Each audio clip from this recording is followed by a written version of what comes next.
Hey everyone, and welcome back to my channel.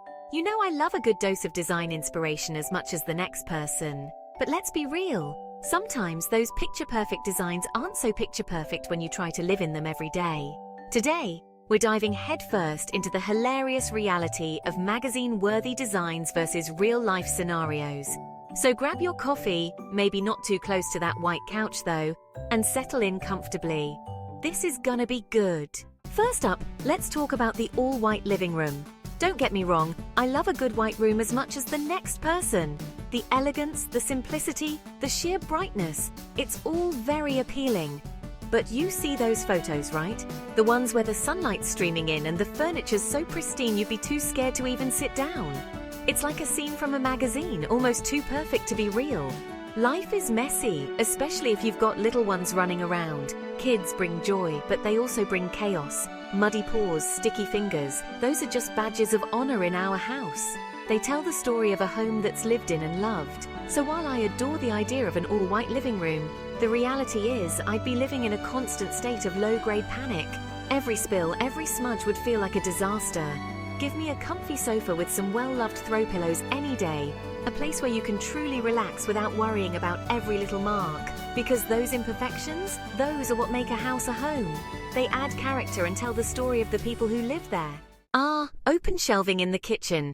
The epitome of modern design and minimalistic charm. In photos, it looks amazing. Those perfectly arranged dishes and artfully placed decor items. So stylish, so open, like something straight out of a culinary magazine. It's the kind of kitchen that makes you want to cook gourmet meals every day.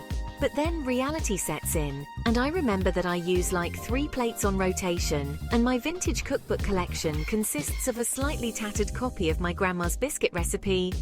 Not exactly magazine material. You know what else those open shelves are good for? Collecting dust. And not just a little bit of dust, but a thick layer that seems to appear out of nowhere. Seriously, I swear I could dust those things twice a day, and they'd still find a way to look like a layer of powdered sugar exploded on them.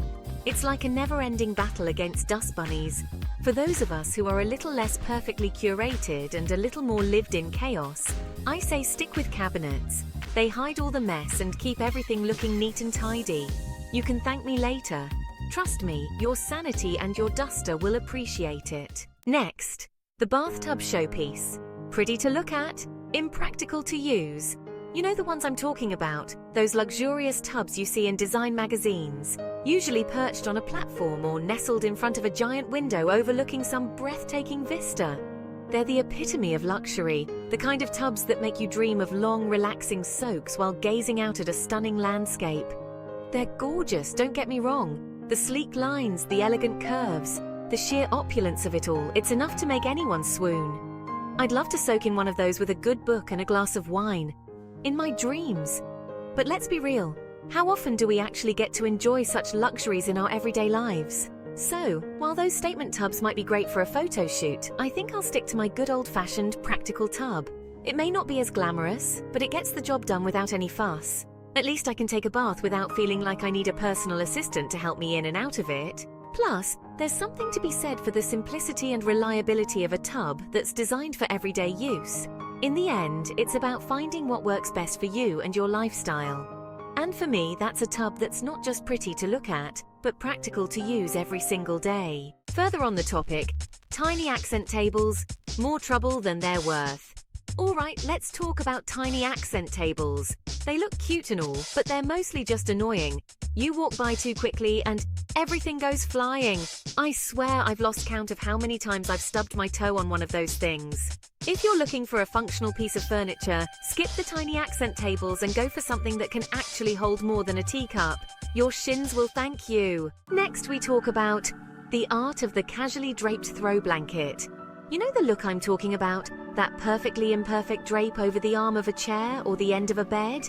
It's like the interior design equivalent of I woke up like this. But in reality, getting that throw blanket to look just right is a skill that takes years to master. One wrong move, and you've got a crumpled mess that looks more like a pile of laundry than a carefully curated design element. Because at the end of the day, a comfy blanket is a comfy blanket no matter how it's draped. There you have it.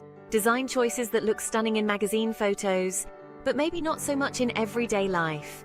Remember, It's okay if your home doesn't look like a picture-perfect spread 24/7. Homes are meant to be lived in, and that's where the real beauty lies. If you enjoyed this video, hit that like button and don't forget to subscribe to ArcuPearls for more fun and relatable content on design, architecture, and everything in between. See you in the next one!